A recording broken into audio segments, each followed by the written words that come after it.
قصہ مختصر۔ غلطی ہے مضامی مت پوچھ۔ مرزا اسد اللہ خان غالب کا مشہور شعر ہے، غلطی ہے مضامی مت پوچھ، لوگ نالے کو رسا باندھتے ہیں۔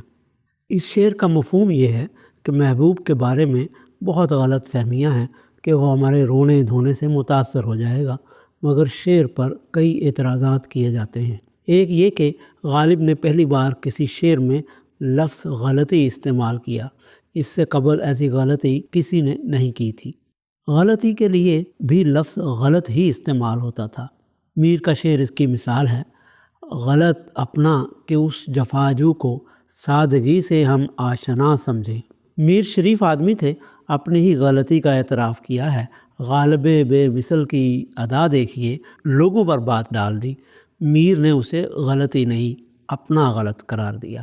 یوں غالب کی غلطی سے اردو میں غلطی عام ہو گئی۔ مشہور مقولہ ہے، غلط العام فصیح، یعنی جو غلطی عام ہو جائے اور جسے فصحا جائز قرار دے وہ فصیح ہو گیا۔ اسی طرح نالے کی پہنچ یعنی رسائی کو رسا باندھنا بھی غالب ہی کا کمال تھا۔ اہل زبان تھے، اس لیے ان کا فرمایا ہوا مستند ٹھہرا۔ کچھ یہی حال فیمنزم کا ہے، اس کی غلطیوں کا مت پوچھئے۔ اس تحریک میں خرابی تو کوئی نہ تھی، سیدھی سادی حقوق نسواں کی آواز تھی۔ خواتین کے ووٹ دینے کے مطالبے سے شروع ہوئی اور بڑھتے بڑھتے ازم بن گئی۔ مسلمانوں کے معاشرے میں آئی تو اپنے پورے لوازم کے ساتھ آئی۔ اب لوگوں کا کیا ہے، وہ لفظ لوازم کو لاوزم بھی پڑھ سکتے ہیں۔ حقوق نسواں کی اس تحریک کے ساتھ بھی یہی معاملہ ہوا۔ اسلام میں خواتین کے ساتھ انصاف کرنے کا حکم ہے، مگر فیمنزم میں یہ مساوات اور برابری بن گیا۔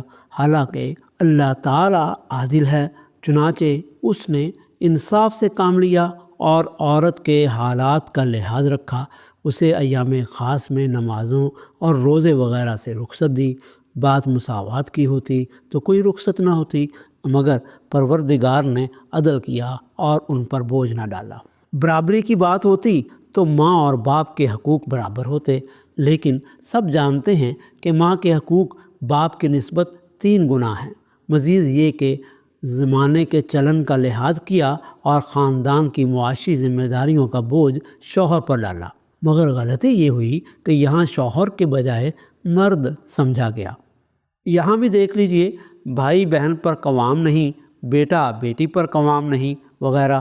ماں چاہے نحیف و ناتواں ہو، 6 فٹ کے مرد کو تھپڑ مار سکتی ہے اور وہ ہاتھ اٹھائے تو راندہ درگاہ ہو جاتا ہے۔ بڑی بہن چھوٹے بھائی کے کان کھینچے یا گوشمالی کر ڈالے، وہ احترام سے سر جھکا دیتا ہے۔ آزادی اور خود مختاری کا مطلب حدود نہ آشنا لیا جاتا ہے، حالانکہ اس کا مطلب نشوز نہیں، بغاوت نہیں، بلکہ خود انحصاری ہے، یعنی عورت کو ناموافق حالات میں کسی کا محتاج نہ ہونا پڑے، یا عام حالات میں بھی وہ شوہر ہی کی محتاج ہو کر نہ رہ جائے، وہ اپنے ذوق اور ضروریات کو آزادی اور فراخی سے پورا کر سکے۔